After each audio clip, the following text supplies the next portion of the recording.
ಜ್ಞಾನವ್ಯಾಪಿ ಒಂದು ಹೇಳ್ತಿದ್ದೀರಾ. ಇದು ಅಯೋಧ್ಯೆ ರಾಮ ಮಂದಿರವನ್ನು ಕಟ್ಟಬೇಕು ಅಂತ ಶುರುವಾದಾಗ ಏನು ಹೇಳ್ತಾ ಇದ್ವಿ ನಾವು?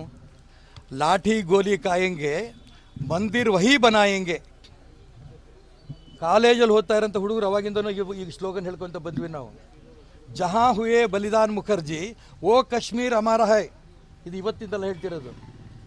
ಅದೆರಡೂ ಕೂಡ ಕನಸು ಇವತ್ತು ಈಡೇರಿದೆ. ಅಯೋಧ್ಯೆಯಲ್ಲಿ ರಾಮ ಮಂದಿರ 22ನೇ ತಾರೀಕು ಇಡೀ ವಿಶ್ವ ಸಂತೋಷ ಪಡಬೇಕು ಅಂತ ಒಂದು ಅಯೋಧ್ಯೆ ರಾಮ ಮಂದಿರ ಆಗ್ತಾ ಇದೆ. ಆರ್ಟಿಕಲ್ 370 ಕಿತ್ತು ಬಿಸಾಕಾಯಿತು. ಆ ಪಾಕಿಸ್ತಾನ ಅವ್ರ ಜೊತೆಗೆ ನಡೀತಾ ಇತ್ತಲ್ಲ ವ್ಯವಸ್ಥೆ, ಅದು ಕಾಶ್ಮೀರ ನಮ್ದು ಒಂದಾಯ್ತು, ಸಂವಿಧಾನ ಎಲ್ಲ ಆಗಿದೆ. ಈಗ ನೀವು ನಾನು ಅಯೋಧ್ಯೆಯ ರಾಮ ಮಂದಿರದ ಸಂದರ್ಭದಲ್ಲೇ ಕಾಶಿಯ ವಿಶ್ವನಾಥನ ಸರ್ವೆಗೆ ಬಂದಿತ್ತು ರಿಪೋರ್ಟ್. ನಾನು ಅವತ್ತೇ ಹೇಳಿದ್ದೆ ರಿಪೋರ್ಟನ್ನು ಕೊಡಬೇಕು, ಸರ್ವೆ ಮಾಡಬೇಕು ಅಂತ ಬಂದಿದ್ದರಿಂದ ಹೇಳಿದ್ದೆ.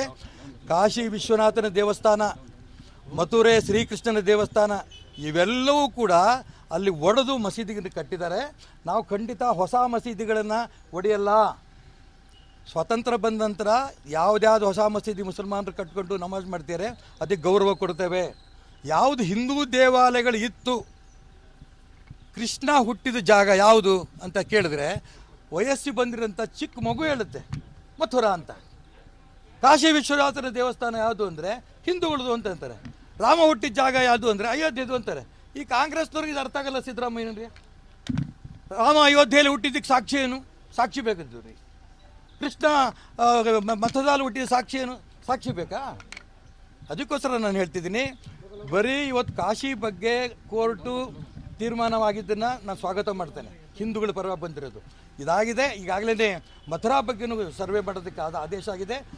ಅಯೋಧ್ಯೆ ರೂಪದಲ್ಲೇ ಮಥುರಾ ಮತ್ತು ಕಾಶಿನಲ್ಲಿ ಅರ್ಧರ್ಧ ಏನು ಮಸೀದಿಗಳಿದೆ ಅದನ್ನು ಮೊಘಲರು ಸ್ವಾತಂತ್ರ್ಯ ಪೂರ್ವದಲ್ಲಿ ನಮ್ಮ ಮೇಲೆ ದಬ್ಬಾಳಿಕೆ ಮಾಡಿ ನಮ್ಮ ದೇವಸ್ಥಾನಗಳನ್ನು ಒಡೆದು ಪುಡಿ ಮಾಡಿದ್ರು.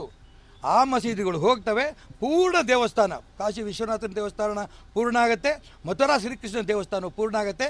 ಇದು ನ್ಯಾಯಬದ್ಧವಾಗೇ, ಕಾನೂನುಬದ್ಧವಾಗೇ, ಸಂವಿಧಾನಬದ್ಧವಾಗಿ ಅಂಬೇಡ್ಕರ್ ರಚನೆ ಮಾಡಿದ ಸಂವಿಧಾನಬದ್ಧವಾಗೇ ಕಾಶಿ ದೇವಸ್ಥಾನ ಮತ್ತು ಮಥುರಾ ಕೃಷ್ಣನ ದೇವಸ್ಥಾನ ಆಗುತ್ತೆ.